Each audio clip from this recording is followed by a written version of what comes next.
Gobouvier. Jacques Famdongo, bonjour. Bonjour. Au mois de mars dernier, le secrétaire général de l'ONU a appelé un cessez-le-feu dans l'Ouest anglophone. L'un des mouvements rebelles a accepté, mais pas le gouvernement. Pourquoi ? Oui, mais comme vous le savez, il y a eu un grand dialogue national en 2019 et nous avons pu aboutir à un modus vivendi, à savoir la prise en compte de la plupart des revendications des régions du nord-ouest et du sud-ouest. Alors maintenant, nous avons une horde de hors-la-loi qui sème la terreur, qui égorge, qui viole, qui enterre même des personnes vivantes. Il est assez difficile, n'est-ce pas, de procéder à un cessez-le-feu avec des sanguinaires et des tortionnaires. Alors vous parlez de hors-la-loi qui commettent de nombreux crimes, mais en février dernier, selon les Nations Unies, au moins 22 civils ont été massacrés par l'armée camerounaise à Ngarbou, dans l'Ouest anglophone. Comment expliquez-vous ce massacre ?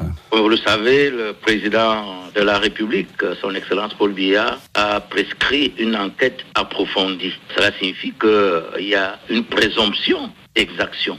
Apparemment, ce sont des soldats qui sont visés par l'enquête, aucun officier. N'est-ce pas une enquête qui risque d'être bâclée ? Non, le président de la République est un légaliste et il ne peut pas laisser prospérer des actes ignobles. Je crois savoir que, comme il a dit, l'enquête sera exhaustive et sans complaisance. Et naturellement, si tant est que les allégations soient vérifiées et validées, naturellement, des sanctions exemplaires seront versées contre les contrevenants. La mort en prison du journaliste anglophone Samuel Ouazizi, est-ce que ce n'est pas une grave atteinte aux droits de l'homme ? Mais vous le savez, le ministre en charge de la Défense a publié un communiqué. Le communiqué a relaté les tenants et les aboutissants de cette mort. Je crois savoir que les conséquences devraient être tirées en toute connaissance de cause. Samuel Ouazizi était journaliste dans le sud-ouest anglophone. Il a été arrêté en août 2019 et ce n'est qu'au début de ce mois de juin qu'on a appris sa mort. Pourquoi cette dissimulation pendant près d'un an ? Est-ce parce qu'il avait été torturé et qu'il ne fallait pas faire d'autopsie ? Le communiqué a été clair. Pour le moment, je ne peux pas dire avec certitude qu'il y ait eu volonté de dissimuler tel ou tel acte ignominieux.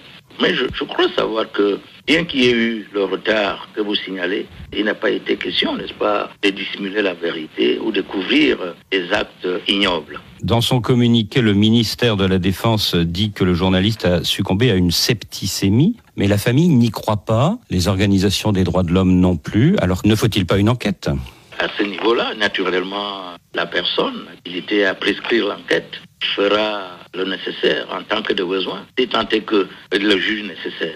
Depuis le grand dialogue national d'octobre dernier, plusieurs réformes sont en cours, mais est-ce qu'il ne faut pas envisager aussi une révision de la Constitution ? Pour le moment, ce n'est pas d'actualité. Certains parlent de la création d'un poste de vice-président au Cameroun. Qu'est-ce que vous en pensez ? Ce sont des rumeurs. Oui, mais peut-être les rumeurs finissent par devenir réalité. En ce qui me concerne, j'ai fait mes petites enquêtes. Pour le moment, il n'est pas question d'un projet de loi déposé par le gouvernement ou alors d'une proposition de loi émanant du Parlement. J'ai dit donc que pour le moment, cela n'est pas d'actualité. Actuellement, c'est le président du Sénat qui est appelé à succéder au chef de l'État en cas de vacance du pouvoir. Mais est-ce que c'est la bonne solution ? Oui, c'est la solution, puisque c'est cela qui est dans la Constitution. Et la Constitution, c'est la loi fondamentale. Est-ce que, vu l'âge du capitaine, la question de la succession ne va pas se poser un jour ? Mais vous dites bien un jour. Il y aura bien un jour où cette question va se poser. Mais alors, quel jour ? C'est une équation à plusieurs inconnus, puisque nous ne connaissons pas le jour. Est-ce que vous y pensez ? Je crois que dans toute démocratie, on ne peut pas exclure cela.